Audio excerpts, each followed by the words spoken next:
Thank you, Rick. And needless to say, we could be spending an entire 90 minutes on the panel talking just about this, but hopefully we'll have some time later. I believe Chip is in the room, as I said. So first of all, I want to introduce Chip before he gets going on his keynote presentation. Welcome, Chip. I'm assuming you're— Thank you. I am here. Thank you. There you go. In your infamous bedroom, I'm told, or should I not say that? It's okay. Yes, I am in bed as I do this. So there you go. Chip says that that's the best place for his internet connection. So I think that's just an excuse to stay in bed a little longer. Anyway, welcome, Chip, and thank you so much for being part of our community coffee chat this morning. Really, really appreciate that. Chip, as many of you know, is a New York Times bestselling author whose manifesto on ageism, wisdom at work, the making of a modern elder, is inspired by his experience of being both a mentor and also an intern in his 50s.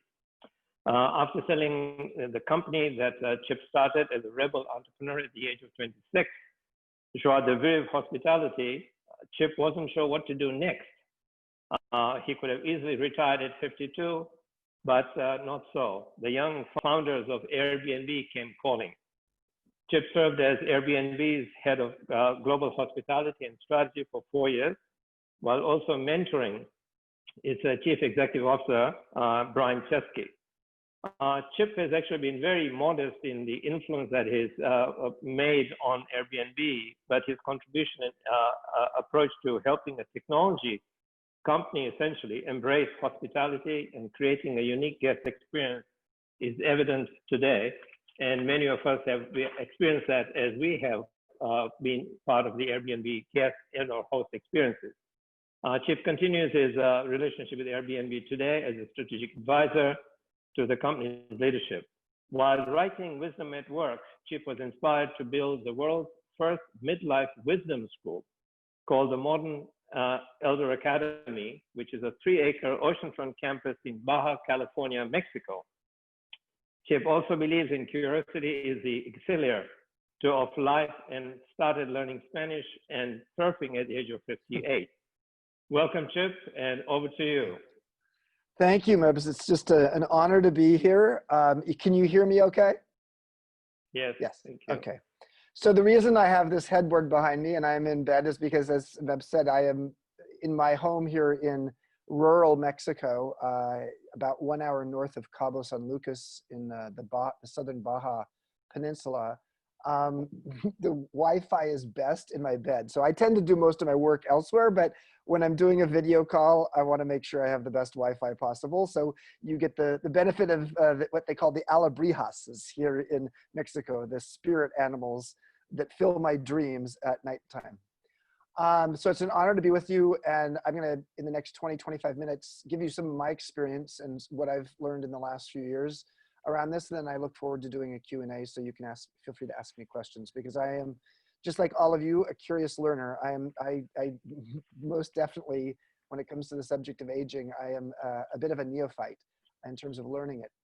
So 2 terms I want to sort of just throw out there as a starting point is to say that I think part of my aspiration today is not just to make aging aspirational, but it's to help people to understand that midlife is not a crisis, but it actually can be a calling.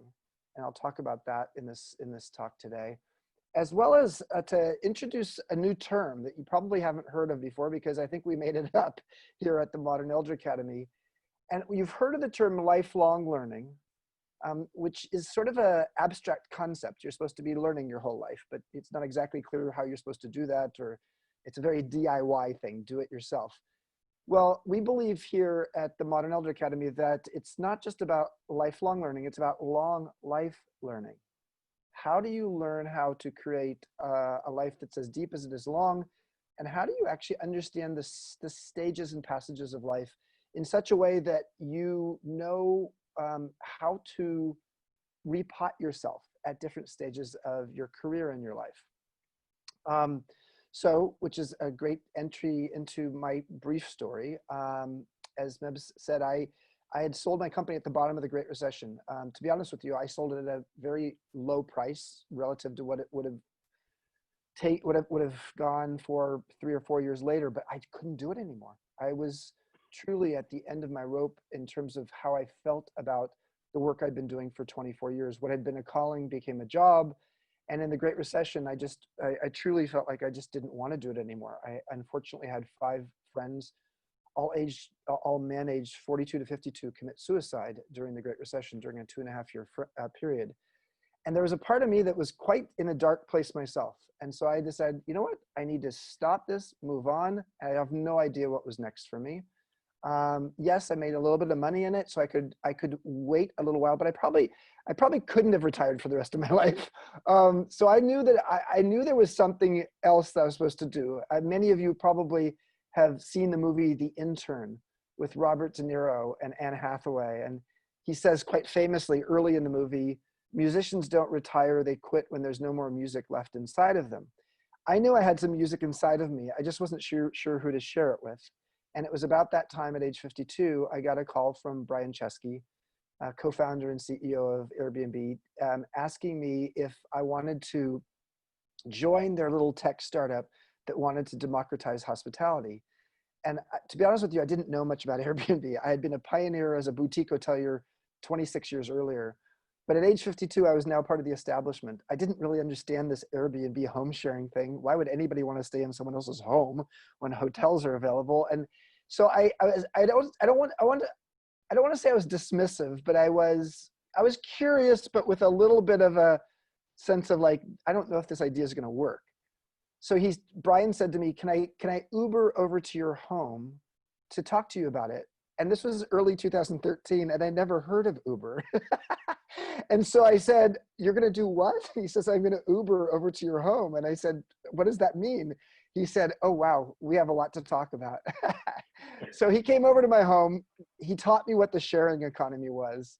And I started teaching him about what hospitality was about. And what I realized pretty quickly is the 3 young co-founders knew a ton about design and technology, but didn't know much about entrepreneurship or leadership or hospitality or strategy. And so I joined, but a week into my joining Airbnb, I realized pretty quickly, wow, you asked me to come in as the mentor, but I actually feel like I'm the intern as well.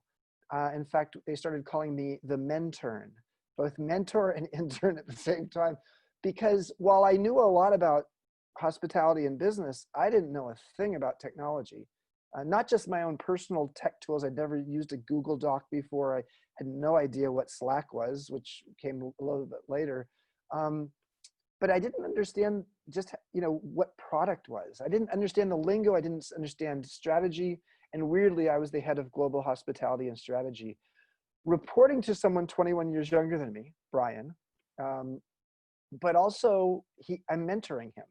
You can imagine the first time he gave me a review was about 3 months into the job, and he said, Chip, we hired you for your knowledge, but what you've really brought is your wisdom. I'd never thought of the difference between knowledge and wisdom. I'll talk a little bit about that in this talk as well. But then he said, he gave me the review, and he said, how did I do? Or what do you think? Actually, he said, what did you think of the review? What do you think of what I said? And I said, do you want me to answer it as your mentor or as your direct report who just gave me a review? So it was a complicated situation because I was, as is true of many people in North America, almost 40% of North Americans have a boss that's younger than them. And by the year 2025, the majority of people in North America will have a boss younger than them. If you're 55 years old, there's a 70% chance that you actually have a boss younger than you. So this idea of intergenerational collaboration became really clear to me at Airbnb. And I realized that while they started to call me the modern elder, which I didn't initially like a whole lot, I said, I'm not elderly. I started to realize there's a difference between being an elder and elderly. Elderly is probably the last 5 or 10 years of your life. And being an elder is just a relative term. Yes, I was 52 at that time. I'm 59 now. But 52 at that time in a company where the average age was 26. So for 4 years, I was in the trenches, 70 hours a week, both as mentor and intern, sometimes curious, sometimes wise, and helping, steer the rocket ship with them. As I got toward the end of my 4 years in a full-time role, 70 hours a week, I decided I want to write my 5th book, Wisdom at Work, the Making of a Modern Elder. And as I was interviewing people out there in the community who I considered midlife being 45 to 65, what I realized pretty quickly was midlife is not 45 to 65, it's 35 to 75.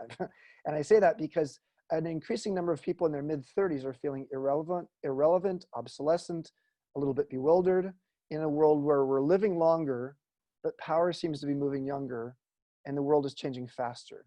And those three variables of living longer, power moving younger in a digital society, and the world changing faster has a lot of people in midlife confused. I have a feeling that part of the reason my 5 friends back in the Great Recession committed suicide was partly because they were bewildered and confused, and they felt like they were getting the game of life wrong.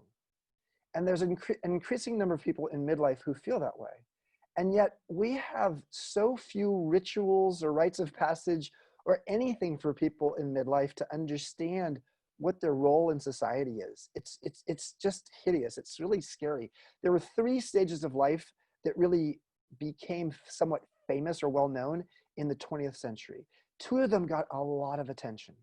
Adolescence, let's start with that one. Adolescence as a word got coined in 1904 because quickly it became well known that someone's not an adult when they hit puberty. Prior to the word adolescence being coined, you were an adult when you hit puberty. And that's why you worked in the factories or had a baby before you're 18, maybe got married at 16.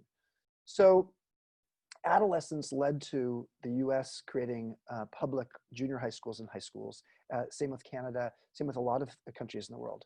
So adolescence became an idea that became publicly accepted pretty quickly. Similarly, and with AARP on the line, and Ramsey, it's good to see you, Ramsey. Retirement was a sort of 20th century phenomena at the other end of the age spectrum. And it got pensions, and it got Social Security, and it got a variety of other policy and government support and financial support to help people during that period of life. The third period of life that actually sort of sprung out of the 20th century, all it got was a bad brand, and that's midlife. Midlife got the word midlife crisis, or the term midlife crisis. And that was in 1965. And it is now 55 years later, and we have done very little as Western society to actually help people to even understand this period of life. Well, when I started writing my book, I started reading a bunch of academic journals, and I stumbled upon this word midolescence. Midolescence is the adult corollary to adolescence. So adolescents are going through emotional, hormonal, physical changes. Similarly, in midolescence, you're doing the same. Famously well known is women going through menopause, but men go through something called andropause. And of course, in our late 40s and into our 50s, we're in an era where we're in the middle of something. In fact, the U curve of happiness been proven on virtually every country, has shown that, frankly, between age 45 and 52 is a really struggling time for people. Not a crisis so much, but just a low point, at which point you realize that you've spent most of your life accumulating, and it's now time to edit. Well, as I was reading all of this, and also reading Carl Jung about the first half of your life is about your operating systems, your ego, and the second half of your life is your operating systems, your soul. That one day, as I was running down the beach here in Baja, where I had a home on the beach, it just dawned on me, why is it that we don't have schools and tools to help people through their midlife years and into the process of transitioning into elderhood? Just like adolescence is a transition from childhood into adulthood. And that's when I decided to create this social enterprise. Social enterprise meaning I don't make any money on it. The campus is now 5 acres, amazingly. And we actually built the campus for, just based upon the good fortune I had having joined Airbnb to be able to fund this. So the Modern Elder Academy opened in early 2008, and we've had almost 800 alums now from 24 countries, average age 54, who've come here with the idea that they've heard of lifelong learning, but they don't know what long life learning is, and they'd like to find their calling at this age in life. it's interesting. We've had people as young as 30 and as old as 88. And the whole premise has been, how do you cultivate and harvest your wisdom? And maybe during the Q&A, there can be some questions about that, because I'll tell you just a couple of things that I've done as a longtime practice around cultivating wisdom. So the thing we've learned from this process is that wisdom is not taught, it's shared. And if you can create the crucible for people, a safe place where people can come together, it doesn't have to be in Mexico. It could be digitally. Although being in person, I think has a huge positive impact on people feeling comfortable, being vulnerable and authentic with each other. But what I think we've learned is something that we learned from Stanford's Distinguished Careers Institute. Dr. Phil Pizzo, who used to run the medical school at Stanford, has proven that there are really three key pillars during midlife and beyond. And those three pillars are purpose, community, and wellness. And in many ways, people lose these pillars often when they retire. And part of the reason I said 35 to 75 is because a growing number of people are choosing, either by choice or necessity, to work longer, to work, into their 70s and maybe even into their 80s or beyond. And part of that is because one thing that often people lose when they do retire is a sense of purpose, a sense of community, and then the piece that was surprising to me is the sense of wellness. I think with people having more time to devote to their wellness, that actually would be helpful. But in fact, what's been proven is that when you lose the structure and discipline of work, a lot of people actually lose their sense of taking care of themselves physically. So what we've tried to do at the Modern Elder Academy is to work within the interstitial spaces of purpose and community and wellness, to focus on social wellness, to focus on generativity. How does a person feel, to use Erik Erikson's beautiful statement long ago, a developmental psychologist, I am what survives me. How do I actually understand the legacy that I can give to younger generations? And similarly, how can I learn from those younger generations? And then the third piece is flourishing, which speaks to the interstitial space between purpose and wellness, which Martin Seligman, the famous positive psychology professor at University of Pennsylvania, has written a lot about. So in sum, I just think that one of the things that's very interesting in the era we're living in right now is there's a growing sense that change is upon us, and COVID has accelerated that. But I think there was a sense of that even before COVID. And if you look at Clayton Christensen, who's written many good books, he's unfortunately passed away in the last year. One of the things he famously said 2 years ago is that within 10 years, or actually I think he said by the year 2030, half of the colleges and universities in North America will be closed. And his point was they're getting disrupted. And originally his point was it's the MOOCs, it's the free education that you can find online. But over time, what's been studied here is more and more is the following, is the fact that a growing number of people, there's a shrinking population of people who actually are thinking they can even afford college or university, especially in the United States. And there's a growing number of people, frankly, in midlife who need college or university. They need to go back. They need a midlife pit stop. We've almost thought of life as being a one-tank journey. You fill up during your early years, 18, 20, 25, if you went to graduate school maybe, and then you drive that vehicle the rest of your life as if somehow, you're not going to start running on fumes in your 50s. Well, I think having a midlife pit stop, whether it's at a place like, the Modern Elder Academy, or whether it's universities that start to realize, my gosh, we need to attract people in their 40s, 50s, and 60s who want to take a gap year or a sabbatical month and do a deep dive on how to repurpose themselves. It makes a ton of sense.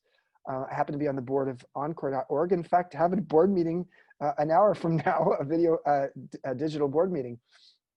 And Encore has been doing this work for many, many years. And the Encore Fellows program has been focused on this as well. So we're not alone in this, whether it's Stanford DCI or 70 universities now that have actually focused on programs that bring people back to campus and and these midlifers or later are with students. But I think at the end of the day, the most important thing that I've learned in this process is how much resistance I had initially and other people still have to the word elder. It is our own internalized sense. And for many people, the word actually conjures up church and men or indigenous people. And for all those reasons, it feels like a word that can't be reclaimed. But I guess where I am on this is realizing that young people are in a position in many industries, not just the tech industry, but in advertising and marketing and in a variety of industries that are increasingly focused on DQ, digital intelligence. They are looking for, these companies are looking to try to be just like the EQ company, the DQ companies of Silicon Valley. Because everybody wants to look like a tech company today, because 7 of the 10 most valuable companies in the world are tech companies. Well, I'll finish up by saying Peter Drucker, long ago, famous management theorist, coined the phrase knowledge workers. He said the future of business will be determined by knowledge workers, and knowledge workers will rule the world. Well, in fact, if 7 of the 10 most valuable companies in the world today are tech companies, then yes, knowledge workers, which was his way of describing people who understood how to deal with computers back in 1959, knowledge workers define, in many ways, the workplace we know today. But what I'd like to do is retire the term knowledge worker and introduce the idea of the wisdom worker. The wisdom worker isn't focused on knowledge because, frankly, all the knowledge of the world is in my little iPhone here. You know, just all I have to do is access a search engine and I've got it all. So we're awash in knowledge, but what is desperately in need is wisdom. And when we have young people in their 20s becoming billionaires almost overnight, creating companies that are surrounded by other young people, and they don't have that age diversity that Ramsey was talking about earlier, what we have is an environment where there's no one there to help microwave the leadership skills, the emotional intelligence for young people who are brilliant at what they do, but often are lacking in some of their human skills and some of their cultivation of wisdom because they haven't had enough experience yet. So I think the future of the workplace with 5 generations in it is all about intergenerational collaboration. And with that, I am going to open it up and we'll do some Q&A. That's terrific, Rick Wolf here. Chip, thank you so much. I know we're going to hear lots more as we do the Q&A. There's so many things to think about, everything from how to learn for a life as deep as it is long, to the mentor and intern, and to abandoning the thought of knowledge workers and switching over to wisdom workers. I'm still working on that wisdom thing. I'd like to introduce Peter Haywood, another senior advisor on the What's Next team, who has been tracking the many fascinating comments and questions in the chat box so that he can put forward the voice of our community here to you with some interesting questions. Peter Haywood, over to you. Had been comments. I think people liked your one tank journey metaphor, Chip. That's brilliant. A question I'd start off with, one of the challenges with this notion of wisdom, of course, is it's not quantifiable in the way that learning has been set up in the last few generations. We don't sit around like Montaigne in his ivory tower anymore. We're supposed to be practical. And so how do you integrate a process which is so qualified into a working environment which is so driven by quantification? Well, there's a way to quantify it, and it's not a WQ or something like that, a wisdom quotient. Right. Instead, it's actually, how do you use your employee surveys? Most companies of some size actually have regular employee surveys of their employees to actually understand the work climate. What if you were to, and many companies have done what I'm going to talk about right now. We did this at Airbnb a long time ago.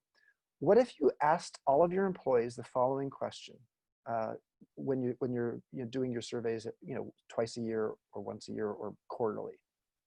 Who in the company other than your boss do you look to for advice or wisdom? And you, in fact, have a qualitative question that allows people to call out who in the organization has exhibited wisdom. And then once you've done that, a company can actually create what they call a heat map, the wisdom heat map in their organization, such that, let's say it's an organization with 500 people in it, and there's 10 people who are far and away perceived as the wisest people in the organization. What's been interesting when I've seen this is often it is not the C-level executives. Often it's silent people, and more often it's women than men.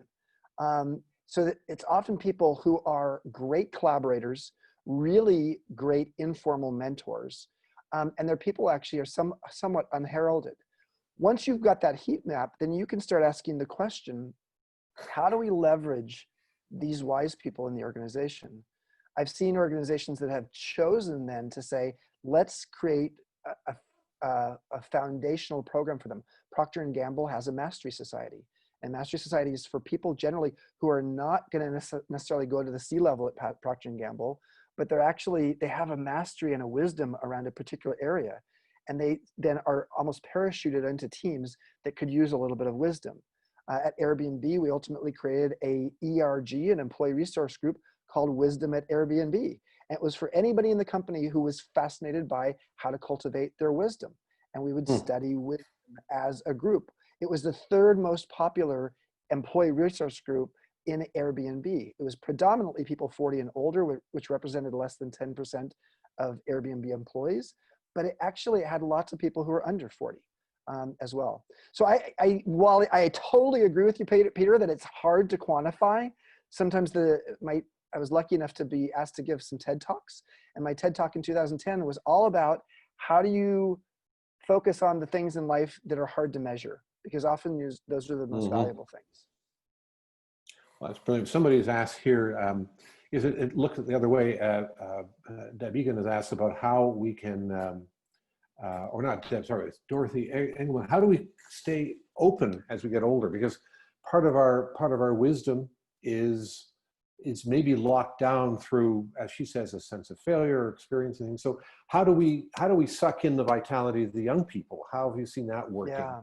And how's It's that a great question, and I would say that I think my biggest learning from beyond the idea that wisdom is shared, not taught, at MEA. And by the way, 62% of the people who come to MEA are on some form of scholarship we give them, so it's really socioeconomically diverse, which is great because that diversity creates even more wisdom across different kinds of cohorts and different kinds of people. I think the number one thing I've learned is that Carol Dweck, the Stanford psychologist, perspective on mindset is exceptionally important in midlife and beyond. Carol's most of her work has been focused on younger people. And let me just state her premise, which she really popularized the idea of mindset. What she said is that most of us grew up in families in which we wanted to prove ourselves, and we felt like we had a certain level of skills and talent. And our job was to prove ourselves, and success was defined by winning. So that sounds familiar. I know it does for me. That's sort of how I approached my adulthood. The challenge with that in adulthood is if you only then want to play games that you can win, as you get older, and let's talk about physically to start with, you do not play games that you can't win, and therefore you aren't willing to try new things like learning how to surf like I'm doing right now, or learning Spanish. You know, it's not easy to learn a language later in life. So the opposite of that is a fixed mindset, is a growth mindset. And when you have a growth mindset, you're not focused on proving yourself, you're focused on improving yourself. And success is not defined by winning, it's defined by learning. And if part of our program is to help people shift their mindset on aging. Becca Levy, I love the fact that Ramsey brought up Becca Levy. She's been a big endorser of our program because she says basically she's been able to show that people, can add 7.5 years to their life if they can change their perspective on aging. But she acknowledges there are not places, there are not schools and tools for people in midlife to help and later to help them understand how to do that. So if people want to study that a little bit further, look at Carol Dweck's work on growth mindset. What it means is being open to being liminal, To be liminal is to be in between two stages. If you know the hero's journey from Joseph Campbell and from even before that, the rites of passage work, there are 3 stages in the rites of passage. Even just think of the caterpillar to butterfly journey. Caterpillar, cocoon, butterfly. Well, when we think of life, in human life, we don't think of caterpillar, cocoon, butterfly, cocoon being midlife, because we don't think of aging as the butterfly stage. But in fact, the U-curve of happiness has proven that, in fact, aging is the butterfly stage. It is the period of time when people actually get happier and happier with each passing decade. What we have to do is help people to see that they have to shift their internal mindset, and we actually have to help society see that, frankly, the process of aging can be aspirational. It can actually be a time when you actually are more and more content for a collection of reasons that relate to the unexpected pleasures of aging. Yeah, just looking at some of the other questions people are asking. In your experience, I mean, coming back to the whole notion of the last acceptable ism, have you seen organizations that have started to introduce age diversity as part of their programs? Because they must be overcoming an awful lot of organizational inertia to make that happen.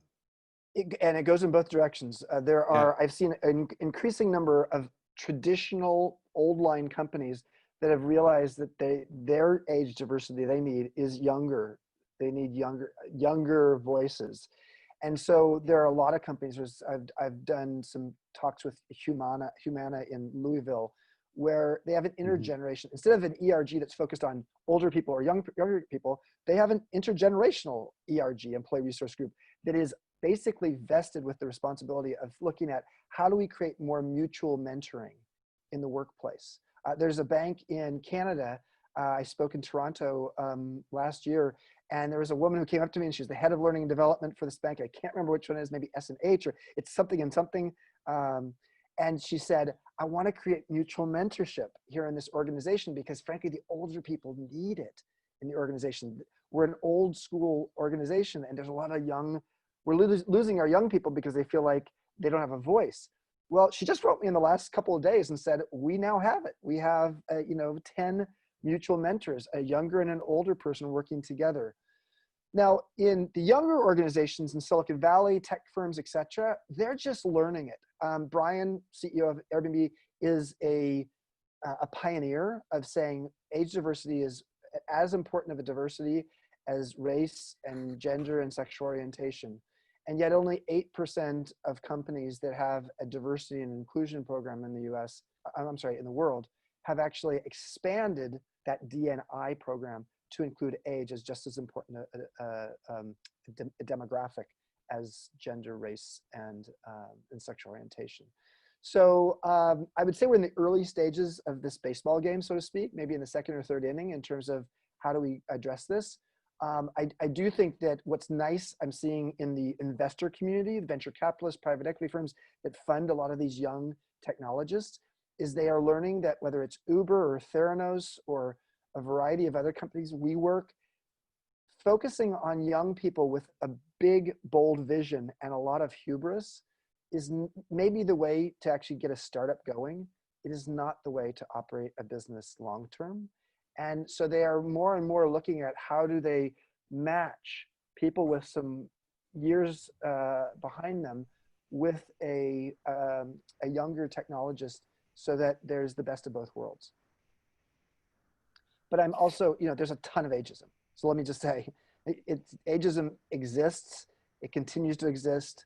Part of my role is to try to help both the supply and the demand here. How do we create more modern elders that come back into the workplace as curious as they are wise, as well as how do we help companies, organizations, and policymakers to understand the importance of intergenerational collaboration. Right, as opposed to just focusing on the aging people. I think, Rick, are we at the end of this time for the moment? Yes, sadly we are, because this is... Yes, I know. There's a whole bunch of other questions that people are asking, but I think it's going to have to stop at this point. Thank you, Chip.